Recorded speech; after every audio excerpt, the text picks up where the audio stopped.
Welcome to the Human Capital Innovations Podcast, your go-to source for personal, professional, and organizational growth and development. We hope you tune in often for all things people management, organizational development and change, organizational leadership, and social impact related. Maximize your personal and organizational potential with Human Capital Innovations Podcast.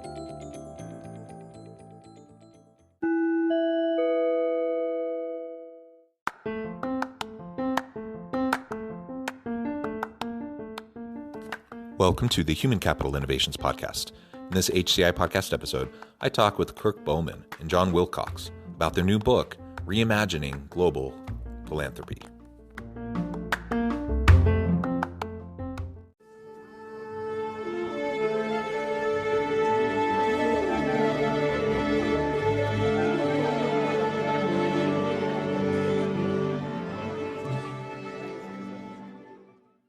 Kirk Bowman and Jon Wilcox, welcome to the Human Capital Innovations Podcast.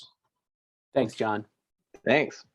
It is a pleasure to be with you. I'm super excited to talk about your recent book, Reimagining Global Philanthropy. And we're going to be talking about philanthropy, of course, and new perspectives, new approaches to how we can go about doing this and doing this more effectively with greater social impact.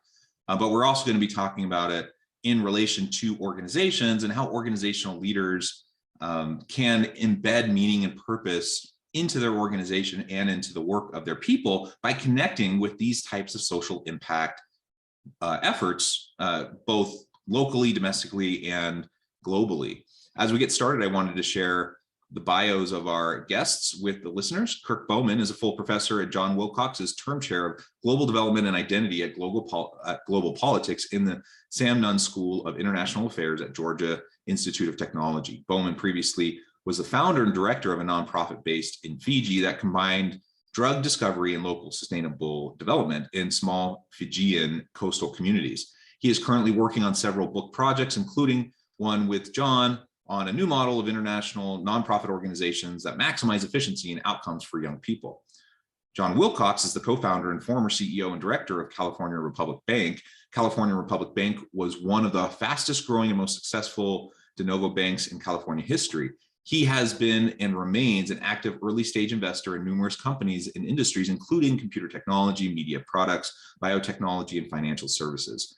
Wilcox's current and prior board affiliations include South Coast Repertory, Junior Achievement, Very Special Arts, Westside Center for Independent Living, and Fiji Resources. What a tremendous background that both of you have, wonderful expertise, diverse perspectives that you bring to the table and combine in your collaborative works. I think it's wonderful. And as we were talking about in the pre-interview, I'm joining you from south of Salt Lake City in Orem, and both of you actually were roommates just up the street in Provo during your time as students at Brigham Young University. It's a small world. It's a pleasure to connect and to have a chance to chat. Anything else either or both of you would like to share with listeners by way of your background or personal context before we dive on in further? Just add that, Kirk and I, as you mentioned, were roommates in college, and where we really connected and was really the beginning of the journey that we started as Washington, D.C. We both did internships when we were at BYU, and I was wearing a suit and tie at the Securities and Exchange Commission, and Kirk was wearing jeans and a T-shirt on the Council of Western Hemispheric Affairs, which was a liberal think tank at the time. So really, it began where Kirk and I have, you mentioned earlier, he's a professor and I'm a banker, and we come from these two completely different perspectives, but we've remained friends for almost 40 years now. So, the friendship and open-mindedness is really the key in the beginning of our journey. Yeah, that's excellent. And Kirk, anything you would like to add?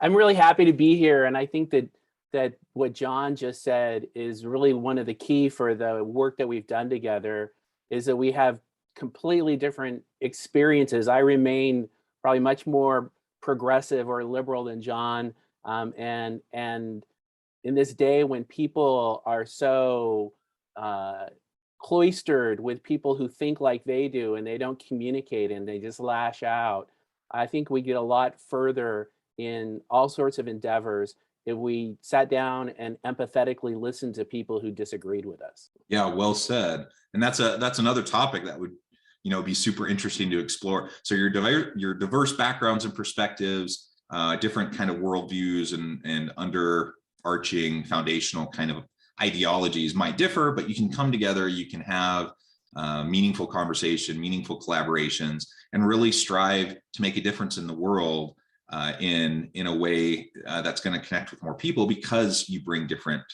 perspectives to the table. So I think that's wonderful. In your book, Reimagining Global Philanthropy, it's interesting because, again, you have an academic background, you have a financial services banking background, coming at this similar problem of philanthropy, global need, social impact, those sorts of topics.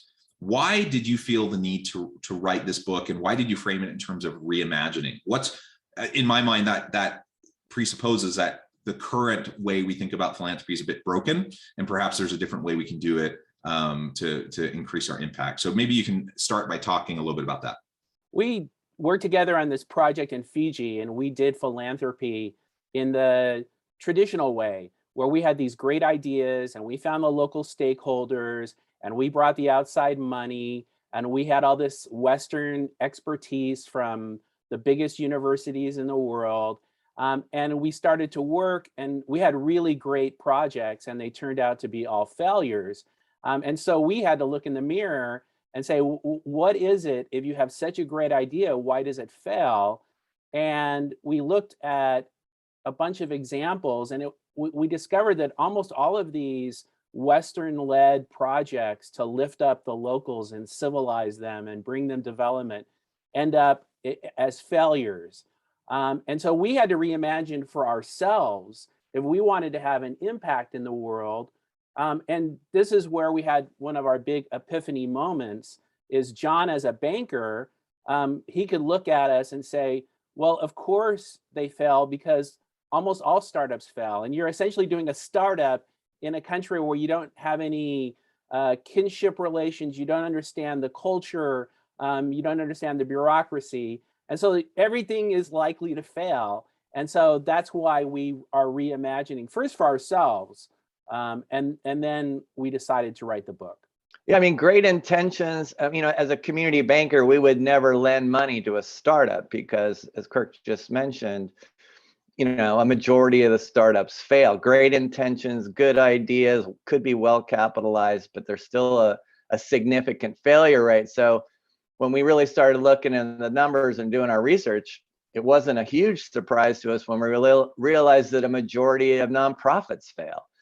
Great intentions. You want to start a tilapia farm in Fiji, but you don't know anything about tilapia and you've never been to Fiji. So it's just typical of starting a startup restaurant. And so really what we did was start searching out for these already organically started successful nonprofits in the global South.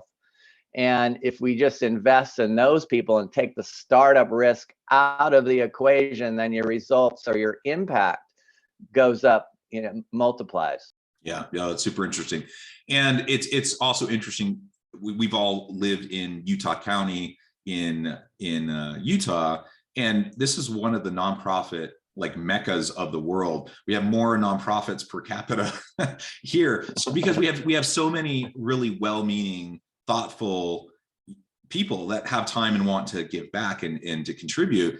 And what ends up happening is you have really great intentions, even really intelligent people, but they don't really have expertise in particular in the area that they're trying to make a difference. And instead of scanning the environment, looking around to see what organizations already exist that are trying to do what they want to do, they just try to reinvent the wheel. They try to start something from scratch, and assuming they even have all of the competencies to be able to do it successfully. Like you said, you just think of it from a startup perspective. Of course, so many are going to fail, and especially when you have such a saturated market of do-gooders that want to make a difference. You have to do something else, and you have to connect to the existing organizations that have figured things out. You add to that, as Kirk was describing, one way of framing that is kind of this white savior complex. You have the Western white people going into the global South and they know all the answers. They're going to fix everything. And even when you have good intentions and you go in and you want to try to talk to the locals and you want to try to connect with key stakeholders and do those sorts of things, it's just a fundamentally kind of different starting point that often leads to failure than if we go in, rather than assuming we have the answer, going in and just doing the research on the ground, trying to take a systems perspective to understand the issues at play and involve people who have experience with the culture, with the local regulations and economy and labor force and all of that, involving them at every stage. Your chances for success go way, way up. So when we're talking about impact, this is a separate question from intention. Some people don't even have the intention, so we start there and we talk about the need and we talk about why this is a good thing to be involved in. But lots of people have the intention, and intention in and of itself isn't enough. So a good heart, a big heart, and good intentions needs to be coupled with skills and competencies and a thoughtful, impactful approach. So as we couple these things together, the opportunity for impact goes up exponentially.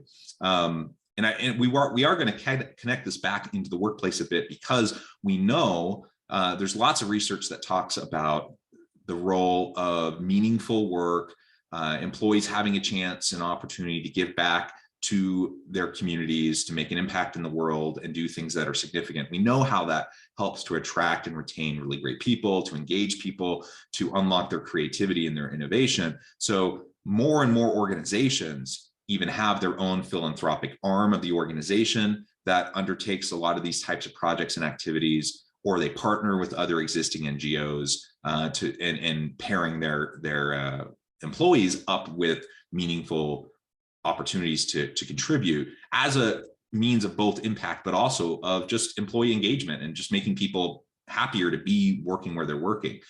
So we'll come back to that. We'll talk a little bit more about that. But before we do, what else from your book do you think is important to lay out for listeners in terms of some of the key learnings and the key takeaways? I think one of the main takeaways from our book is the need for us to really re-examine what are the motivations that we have, and how we balance the benefits to our ego, our dating profiles, our resume, etc. on the one side, and the praise and all the incentives from universities to the corporate world to churches is to start something that has your name on it, and often to use technology. And then in the global South, with this white man's burden mentality, when things go wrong and fail, the default is that you blame the locals. There was something defective about their culture. The people were lazy. They couldn't accept innovation. They were slow to use technology. And so we really absorb part of that white man's burden of blaming the uncivilized, uncultured people in the global South. And what we discovered is, if you want to have the greatest impact and you're not worried about the praise and the glory and the job prospects, etc., then the best is to try and be an anonymous sidekick, because these communities, they need role models that don't look like us three. These communities in the global South need role models who look like the kids in those neighborhoods. And we can just kind of take away all of the glory and praise and celebrity as we come in as this, bushwhacking person from the global North. So we need to be sidekicks instead of superheroes.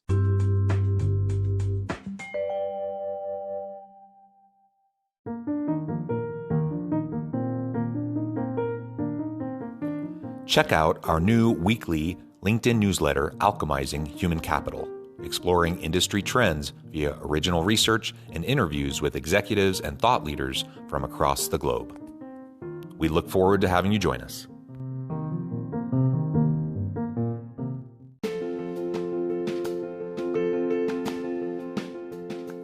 Bluer Than Indigo Leadership, the journey of becoming a truly remarkable leader. Early in my adult life, I learned about an Asian proverb that translates as bluer than indigo. If you think about the color indigo, it is a brilliant, deep, and vibrant blue, what some would call the bluest of blues. To have something that is bluer than indigo is rare and truly remarkable. Contrary to popular myth, there is no one-size-fits-all or cookie-cutter approach to effective leadership. There is no silver bullet, no secret sauce, no go-to model that will solve all of your problems. The truth is, great leaders have all had their unique strengths and flaws, and have all had to discover and then pave their own distinctive path in their life's journey to fulfill their leadership potential. Bluer Than Indigo Leadership will help you discover your own path and explore those ordinary, everyday actions that will help you respond to an uncertain future and produce extraordinary results for individuals, teams, and organizations.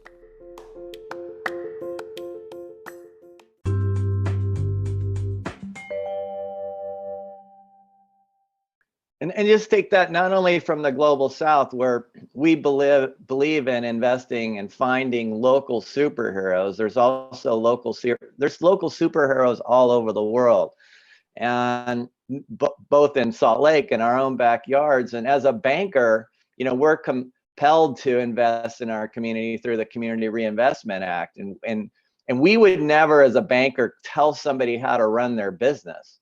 We would find somebody who's already operating a successful model and give them debt or leverage to do more of the same. And it's really the same kind of model. You find these local superheroes are already doing the heavy lifting, already know what they're, and in many cases, these people were born to do this. It's their dream to help others. And you find these people and you invest in them, and your results, your impact go way up.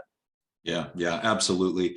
And it's a hard thing because so much of the world of philanthropy, especially historically, is you run big galas, you invite a bunch of wealthy people, you invite them to donate money, and it is largely ego driven. I mean, you're trying to shine a light on people and their contributions and put their name on things.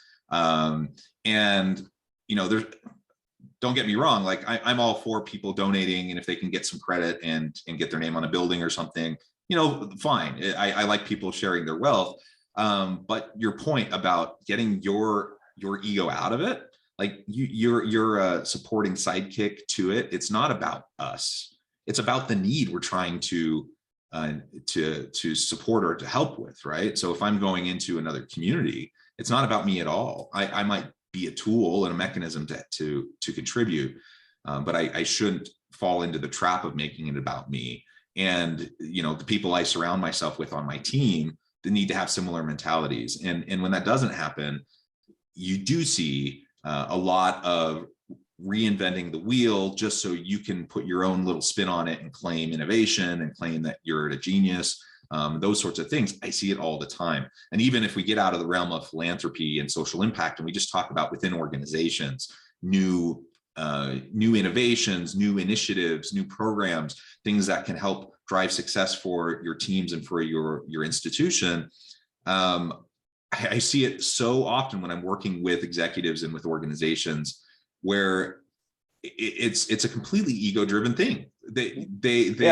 They are underinvesting in already established, super successful initiatives and programs, and then they're throwing money towards completely brand new things that are, in essence, completely reinventing the wheel, all so that they can claim credit. And it's incredibly wasteful. It's incredibly demoralizing to employees when they're in an organization where leaders do that.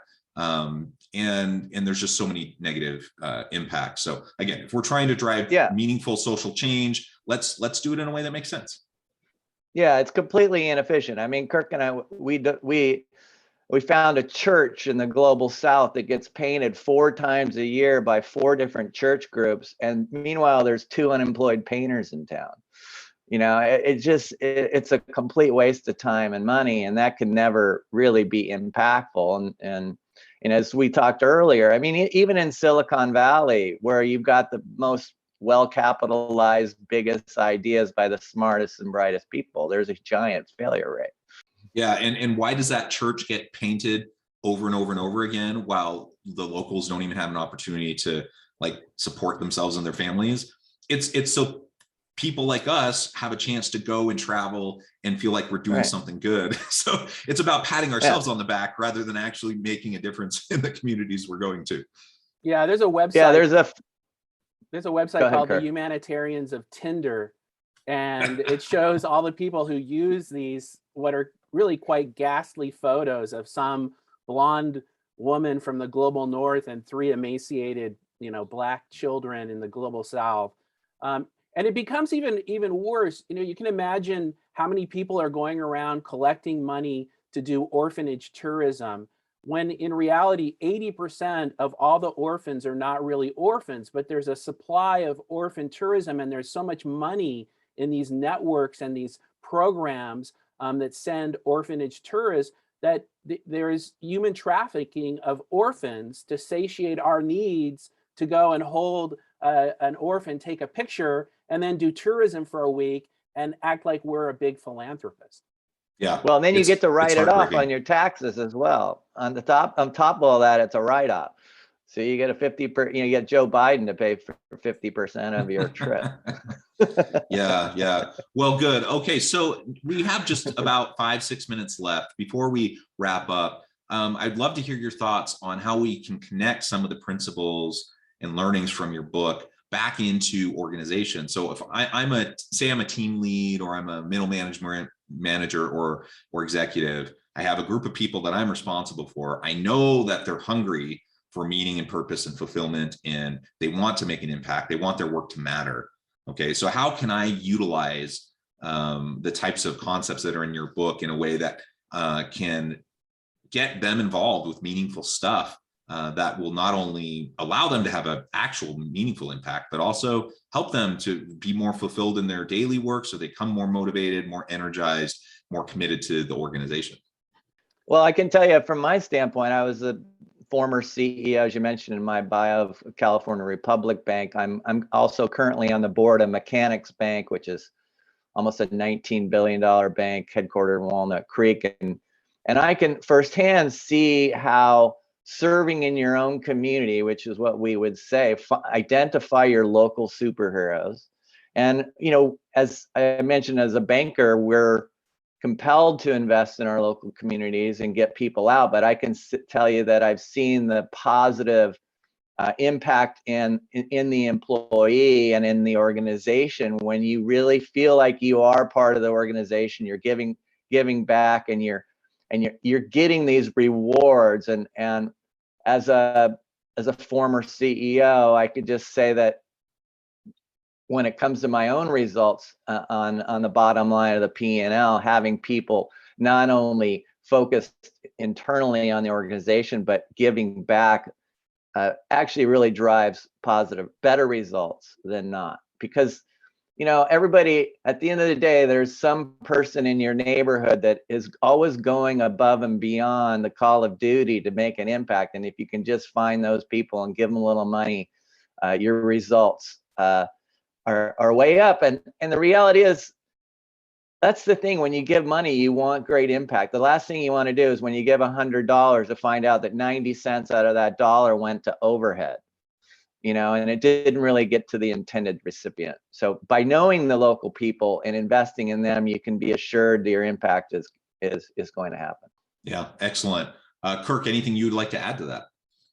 Yeah, I think that one of the biggest problems in all organizations right now is this high degree of cynicism.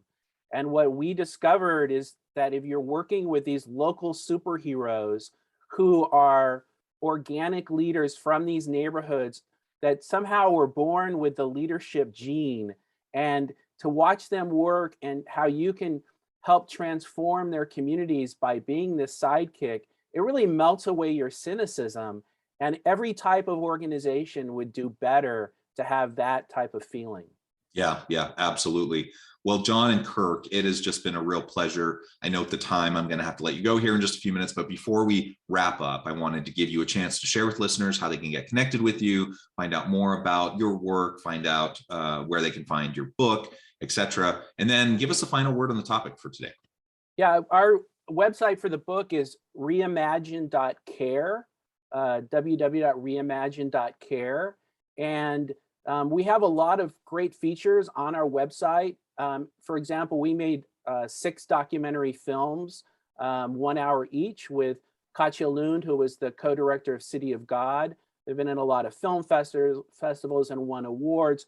And we also have the trailers and the full films there.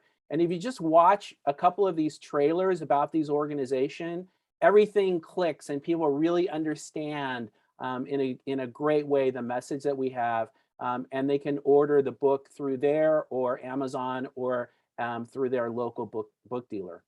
And I would just add that Kirk and I did and have started a nonprofit, a 501c3 called Rise Up and Care. And you can look at that, called riseup.care. Kirk and I cover all the overhead. So 100 cents out of every dollar goes to the intended recipients that we support in the Global South. As Kirk mentioned, you can look at the documentaries, you can see firsthand these local superheroes in the favelas of Rio de Janeiro and what amazing work they're doing.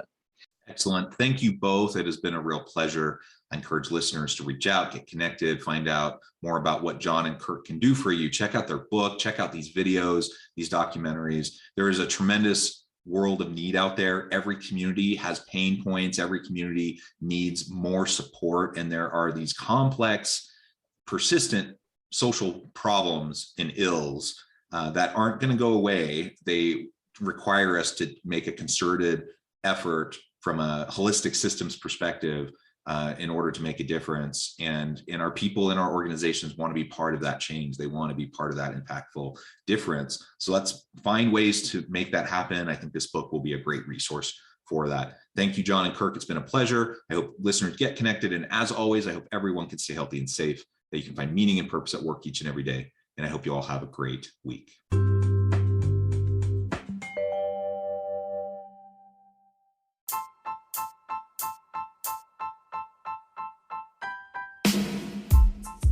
The alchemy of truly remarkable leadership. Ordinary, everyday actions that produce extraordinary results. Consider how the nature of work has shifted over the past 50 years. With increased globalization, rapid technological advancement, and the shift in economic composition, the average job of today looks very different than the average job of 50 years ago. What will the jobs and organizations of tomorrow look like? Moreover, what does this all mean for organizational leaders? What are the core competencies and capabilities of organizations and their leadership that are prepared for continued disruption and geopolitical and socioeconomic shifts? Regardless of what the future holds, increasingly, leaders need to be socially minded, data-driven, decisive, champions of talent, and disruptors of the traditional notions of leadership, teams, organizations, and work. The alchemy of truly remarkable leadership will help you to explore your own leadership competencies and capabilities and consider ways to apply and implement them into your workplace and personal life.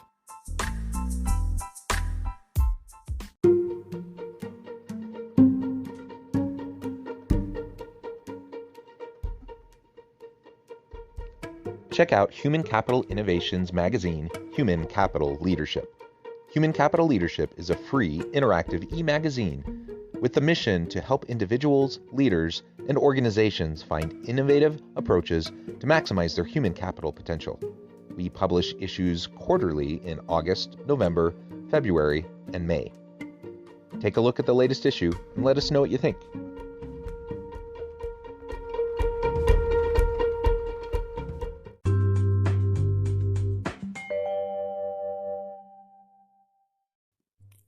Thanks again for joining us for this episode of the Human Capital Innovations Podcast.